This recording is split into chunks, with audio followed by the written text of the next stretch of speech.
बिस्मिल्लाहिर्रहमानिर्रहीम। अस्सलाम वालेकुम नाज़रीन, मैं हूं ज़ुएब और आप देख रहे हैं हमारा चैनल एडवोकेट ज़ुएब बता।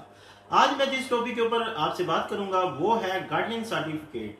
आज मैं आपको बताऊंगा कि गार्डियन सर्टिफिकेट अप्लाई कैसे किया जाता है और कैसे कोर्ट से लिया जाता है। इसमें गार्डियन कौन कौन मुकर्रर हो सकता है और मुकर्रर होने का कौन सा तरीकाकार है। सबसे पहले कि आप गार्डियन किसे कहते हैं। अगर आप हमारे चैनल पर नए हैं तो हमारे चैनल को सब्सक्राइब करें और साथ ही लगे बेल आइकन को दबाना मत भूलें ताकि आपको इसी तरह की मजीद मालूमाती वीडियो मिलती रहे।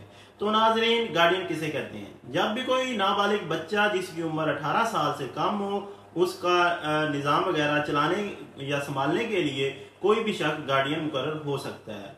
अगर नाबालिग बच्चे का वालिद फौत हो जाता है तो फौत हो जाने के बाद उसके नाम पे अगर कोई प्रॉपर्टी मौजूद है या उसके नाम पे कोई बैंक अकाउंट उसके वालिद ने ओपन करवाया हुआ है और वो अकाउंट की मैनेजमेंट को चलाने के लिए गार्डियन मुकर्रर करना जरूरी होता है। इसमें यह है कि जहाँ नाबालिग डिसाइड करता है कि उसको कोर्ट को इख्तियार हासिल होता है कि उस कोर्ट के अंदर जाके उसकी वालदा अगर हयात है या उसका दादा हयात है या कोई भी रिश्तेदार जो रिलेटिव है कोई हयात है उसके वालिद के बाद जिसके पास वो बच्चा मौजूद है तो वो कोर्ट में एक एप्लीकेशन मूव करेगा गार्डियन मुकर्रर करने के लिए। इस एप्लीकेशन मूव करने के बाद उसमें फैक्ट्स वगैरह भी दर्ज करेगा कि इसकी हैसियत क्या है, इस बच्चे के साथ उसका रिश्ता रिलेशन तल्लुक किस किस्म का है और वो उसका पर्सन कैपेसिटी में उसकी जात के लिए गार्डियन मुकर्रर होना चाहता है तो उसकी जात का गार्डियन वो मुकर्रर हो जाएगा।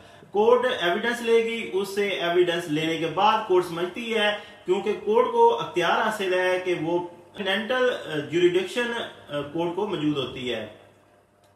इस अख्तियार को सूटेबल पर्सन को किसी भी नाबालिग बच्चे का वो गार्डियन मुकर्रर कर सकती है। जब वो गार्डियन मुकर्रर हो जाता है उसके निज़ाम वगैरह को चलाने के लिए अगर उसकी कोई जदाद मौजूद है तो वो उस जदाद के ऊपर उसके अखराजात वगैरह करना चाहता है या उस जदाद को सेल करना चाहता है तो उसके लिए दोबारा उसको कोर्ट में लेकर जाना एक एप्लीकेशन मूव करनी होगी। इसकी जदाद इसकी फलाह बहबूद के लिए खर्च करनी है या इसकी पैसे की कोई जरूरत पड़ी है तो इस सूरत हाल में कोर्ट दोबारा उनसे एक एविडेंस लेगी, उससे श्योरिटी लेगी और तमाम वजूहात दर्ज किए जाएंगे जिस मकसद के लिए वो प्रॉपर्टी को सेल करना चाह रहा है। गार्डियन इसके ऊपर तमाम जो प्रोसीजर है वो लिखा जाएगा, वो प्रॉपर्टी जो उसने सेल की जाएगी उसका पूरा रिकॉर्ड वो कोर्ट में मौजूद करना भी जरूरी होता है। इसलिए गार्डियन का और भी तरीकेकार मुकर्रर हो सकता है। मिसाल के तौर पे अगर नाबालिग बच्चे का वालिद फौत नहीं हुआ लेकिन मियाँ बीवी में अनबन पैदा हो गई है, अलहदगी हो गई है, बच्चा माँ के पास है या बाप के पास या इन दोनों में से किसी एक के पास बच्चा मौजूद है, वो भी एप्लीकेशन कोर्ट में मूव कर सकती है कि मैं इसकी गार्डियन मुकर्रर होना चाहती हूँ। अगर वालिद के पास मौजूद है तो वालिद भी गार्डियन की एप्लीकेशन मूव कर सकता है। लेकिन इसमें फर्क ये है कि जो वालिद होता है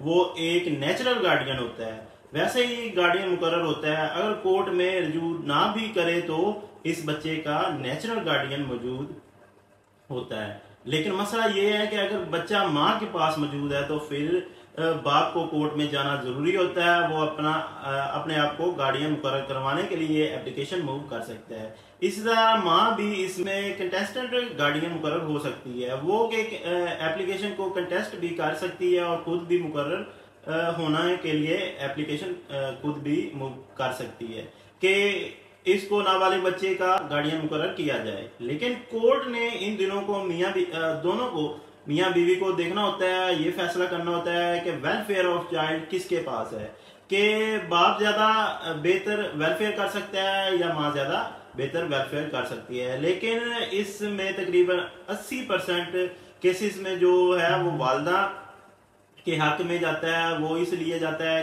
क्योंकि वालदा जो है वो माँ का दर्जा उसको हासिल होता है। इसको और बेहतर तरीके बतौर माँ इस बच्चे को बेहतर तरीके से परवरिश भी कर सकती है।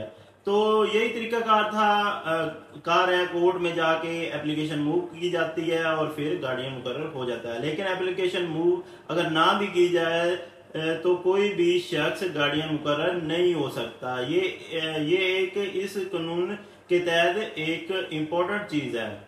Without any application no person can be become the guardian of the minor.